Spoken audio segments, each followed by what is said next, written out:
Hello friends, welcome back my YouTube channel code play. फिर आज हम बात करेंगे कि कैसे हम डेटा ऑपरेशन करते हैं बीसी प्रोजेक्ट में। ठीक, तो चलते हैं बिना किसी टाइम वेस्ट किए। लेकिन अगर चैनल पे आप नए हो तो प्लीज़ सब्सक्राइब कीजिए और टेलीग्राम का लिंक भी अंदर दिया होगा, तो आप टेलीग्राम ग्रुप भी ज्वाइन कर सकते हैं। ठीक है, चलो चलते हैं। लास्ट वीडियो में हमने मॉडल को ऐड किया था। अब इस मॉडल के थ्रू कैसे हम परफॉर्म करेंगे ऑपरेशंस ओवर द डेटाबेस देखते हैं। जैसे हमारा ये होम कंट्रोलर है, हमारे पास एक होम व्यू है। जब हम इस एप्लीकेशन को रन करेंगे तो देखो हमारा एप्लीकेशन कैसे दिखेगा।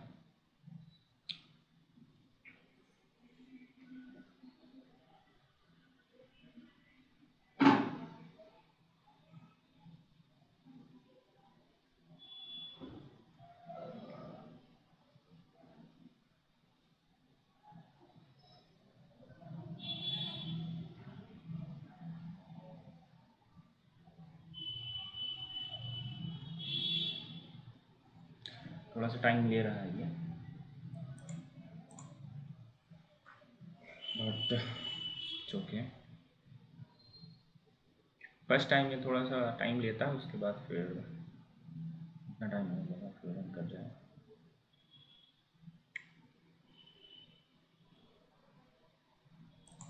ठीक, तो यहाँ पे आप देख सकते हैं ये बन गया है। और यहाँ पे जैसे navigate hero, home menu, about us, contact us, by default जो टेम्पलेट बन के आता है इसका। ठीक है, अब चलते हैं हम इसके ऑपरेशंस के ऊपर। तो हम चाहते हैं कि जैसे हमारा index page means here home page, जैसे ही इस होम कंट्रोलर के अंदर ये जो इंडेक्स फाइल ओपन हो, ठीक है, ओपन होते ही ये वैल्यू, जैसे इसमें हम क्या करें कि डेटाबेस में कुछ ऑपरेशन परफॉर्म करना है, हमें डेटाबेस में कुछ सेव करना है। जैसे ये पेज लोड हो वैसे डेटाबेस में कुछ सेव करते हैं। ठीक है, तो चलो यहाँ पे हम सबसे पहले हमें क्या करना पड़ेगा, हमें उस एंटिटी का ऑब्जेक्ट क्रिएट करना पड़ेगा जिस एंटिटी के थ्रू हम डेटाबेस में सेव करना चाहते हैं। अब आपको वो एंटिटी कैसी पहचानी, आपने सबसे पहले तो ये मॉडल आपने किया होगा। ठीक, जब आपने मॉडल ऐड कर लिया इसमें, तो इसमें आपकी एक एंटिटी जनरेट हुई होगी। मैं आपको एंटिटी दिखाता हूँ, ये है एंटिटी क्लास। ठीक है, एमवीसी ट्रेनिंग एंटिटीज, ये क्लास जनरेट होती है बाय डिफ़ॉल्ट। ये तब जनरेट होती है जब आप मॉडल जनरेट कर रहे होते हैं, लास्ट में नाम पूछता है कि क्या नाम देना है एंटिटीज में। ठीक है, तो उस टाइम ये जनरेट हो गए। अब मैंने ये बताया था कि ये अपने बेस क्लास के कंस्ट्रक्टर को इंजेक्ट करता है और उसके अंदर कनेक्शन स्ट्रिंग असाइन करता है। ठीक, अब देखो जैसे आप इस क्लास का ऑब्जेक्ट बनाएंगे उस कनेक्शन स्ट्रिंग के साथ मैप हो जाएगा और फिर आप डेटाबेस में डेटा परफॉर्म कर सकते हैं। जैसे मैं इसको क्या करता हूँ, यहाँ से कॉपी कर लेता हूँ और कॉपी करने के बाद होम कंट्रोलर पे गया और यहाँ पे इसको लिखा और यहाँ पे लिखा db equal to new of this class. मैंने इस क्लास का ऑब्जेक्ट क्रिएट कर लिया। अब ये मिल नहीं रहा है, इसको ऐड करना पड़ेगा। क्यों? क्योंकि ये मॉडल्स के अंदर है। यहाँ पे आपको लाइब्रेरी इंपोर्ट करनी पड़ेगी। ये आपको इंपोर्ट हो गया लाइब्रेरी और ये आपका ऑब्जेक्ट बन गए। अब इसके अंदर जितने भी डेटा सेट होंगे उन डेटा सेट पे ही आप परफॉर्म कर पाएंगे। अगर आपने नया मॉडल ऐड कर लिया, नया डेटाबेस में नया टेबल बना लिया, लेकिन आप परफॉर्म नहीं कर पा रहे हैं क्योंकि अगर आपने इसके अंदर आपने जब भी डेटा गेट कर रहे होंगे यहाँ पे डेटा सेट नहीं होगा अगर, तो उस पर परफॉर्म नहीं कर पाएंगे। ठीक, तो हमने ये ऑब्जेक्ट बना लिया और इस ऑब्जेक्ट बनाने के बाद अब यहाँ पे जैसे हम db dot users dot add और ब्रैकेट ओपन करते हैं, तो इसमें ये मांगता है कि आप जो यूजर की एंटिटी है उसको पास करो। तो यूजर की एंटिटी कैसे पास करेंगे, उसके लिए आपको यूजर मॉडल का ऑब्जेक्ट बनाना पड़ेगा। उसके लिए आप क्या करिए, न्यू ऑफ यूजर्स और ब्रैकेट ओपन क्लोज, क्योंकि आप यूजर्स मॉडल के कंस्ट्रक्टर को इंजेक्ट कर रहे हो। ठीक है, क्योंकि जब भी किसी क्लास का ऑब्जेक्ट बनाते हैं तो हम इसी तरीके से बनाते हैं ना। तो ये जो इसको कंस्ट्रक्टर बोलते हैं। ठीक है, ये क्लास का नाम हो गया, इसको कंस्ट्रक्टर बोलते हैं। ठीक, अब जैसे ही आप इसको करली ब्रेस ओपन क्लोज करेंगे और इसको ऐसे क्लोज करके सेमी कॉलन लगा देंगे। अब अभी तो इसमें कुछ नहीं, खाली है, तो जब भी ऐड करेगा ये खाली ऐड करेगा तो ऐड नहीं करने देगा मे बी। ठीक, तो इसमें कुछ वैल्यू असाइन करते कैसे, अब देखिए जैसे कंट्रोल स्पेस मारेंगे आप, इंटेलिजेंस बता देगा इसके अंदर ईमेल डालना है, तो आप ईमेल डाल दीजिए इसके अंदर। ठीक। अब इसके अंदर इज एक्टिव ट्रू कर दे। ये देखिए सजेशन में भी आ जाता है, 2022 में अपडेटेड है तो सारा कुछ सजेशन में आ जाता है, आपको पूरा टाइपिंग करना। यूजर नेम में डाल दीजिए, ये मेरा टेलीग्राम का यूजर आईडी, ठीक। और यहाँ पे पासवर्ड डाल दीजिए आप, पास, ठीक। और फिर आपको क्या करना पड़ेगा, यहाँ db.save changes करना पड़ेगा, ठीक है। अभी नॉर्मल मेथड बनाऊंगा, फिर मैं उस पर असिंक अवेट का भी यूज़ करूँगा, ठीक। वो भी बताऊंगा कैसे होता, ठीक। तो मैंने यहाँ पे क्या किया, इसमें ऐड कर दिया मैंने, ये शॉर्टकट में लिख दिया। नॉर्मल लोग क्या करते हैं, इसको इस तरीके से करते हैं, user model equal to this, ये करते हैं अक्सर लोग, ठीक। तो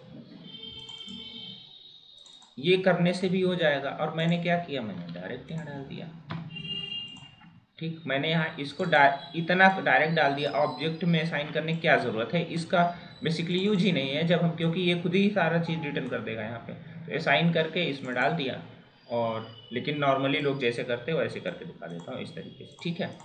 और फिर ऐड कर दिया और सेव चेंजेस कर दिए। जैसे आप सेव चेंजेस करेंगे डेटाबेस में रिफ्लेक्ट हो जाएगा।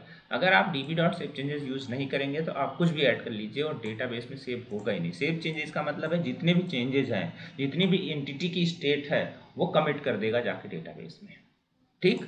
अब चलो रन करके देखते हैं।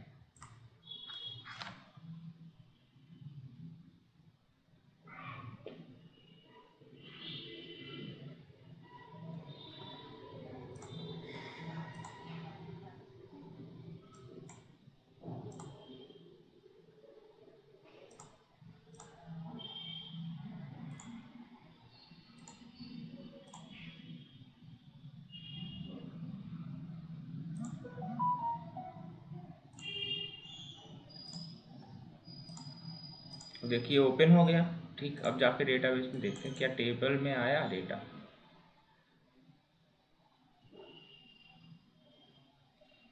ये थोड़ा टाइम लेगा। तो आप देख सकते हैं इस टेबल में ये डेटा आ चुका है। तो आपको समझ में आ गया होगा कि अगर कभी भी हमें किसी भी टेबल में डेटा इंसर्ट करना है, सेव करना है, तो किस तरीके से हम डेटा, अभी मैं स्टैटिक कर रहा हूँ, ठीक है। चलो मैं इस कोड को कमेंट कर देता हूँ। अब मैं डेटा को अपडेट करने जा रहा हूँ, ठीक है। अपडेट मैं करूँगा किसके बिहाफ पे, इस आईडी के बिहाफ पे, इस यूजर आईडी के बिहाफ पे, ठीक। तो मैं क्या करूँगा, यहाँ पे लिखूँगा where user details equals to db.users.where। Where जैसे आप उसमें लगाते हैं एसक्यूएल में वेयर कंडीशन, वैसे यहाँ भी लगती है, लेकिन यहाँ पे लिंक की क्वेरी लगती है और डेलीगेट इसको बोलते हैं। ये जो x equal to greater than लगा है, ये लैम्डा एक्सप्रेशन बोलते हैं। तो यहाँ पे एक्स बेसिकली ये एनॉनिमस फंक्शन हो जाता है, delegate dot user ID equal to 1, right, dot first और डिफॉल्ट का मतलब होता है कि जो पहली ही रो मिलेगी उस पहले ही रो के उठा लेगी, ठीक है। उस पहले रो को उठा लेगा ये डेटा, ये इस आईडी के बिहाफ पे इस टेबल से पहले रो को उठाएगा और चेक कर लेंगे if this value not equal to null रहे। अगर मान लो ये नल आता है तो फिर किस पे अपडेट करोगे, तब तो एक्सेप्शन थ्रो कर देगा, इसलिए चेक करना पड़ता है कि ये नल है कि नहीं है। अगर नल नहीं है तो यहाँ पे ये डाल देते हैं pin.email इक्वल टू, मालूम है अपना ईमेल चेंज कर रहा हूँ, तो यहाँ पे डाल दिए codeplay@gmail.com, राइट। अब यहाँ पे हम क्या करेंगे, सेमीकोलन दे देंगे, ठीक। अगर आपको और भी, जैसे आपको इसका स्टेटस है 0 करना है, यहाँ पे इज एक्टिव है, इज एक्टिव इक्वल टू 0 कर दो, ठीक। अब इतना हो गया। अब आप क्या करो, यहाँ पे लिख दो db.save-changes, बट इसको कहाँ लिखना चाहिए पता है, इसको बाहर नहीं लिखना चाहिए। क्यों? क्योंकि सपोज ये नल आ रहा है तो फिर db.save-changes क्यों करोगे, क्या जरूरत है db.save-change करने की। यहाँ फिर ये डालो, यहाँ पे डायरेक्ट 0 नहीं लेगा, यहाँ पे लेगा फॉल्स, बुलियन है ना। अब ये सेव चेंजेस यहाँ कर देगा। जैसे अब देखना जैसे मैं इसको स्टॉप कर रहा हूँ और इसको रन करूँगा फिर से, अब देखना ईमेल चेंज हो जाएगा, उसके बाद उसका स्टेटस चेंज हो जाएगा। आप देख लेना जैसे एप्लीकेशन रन होगा।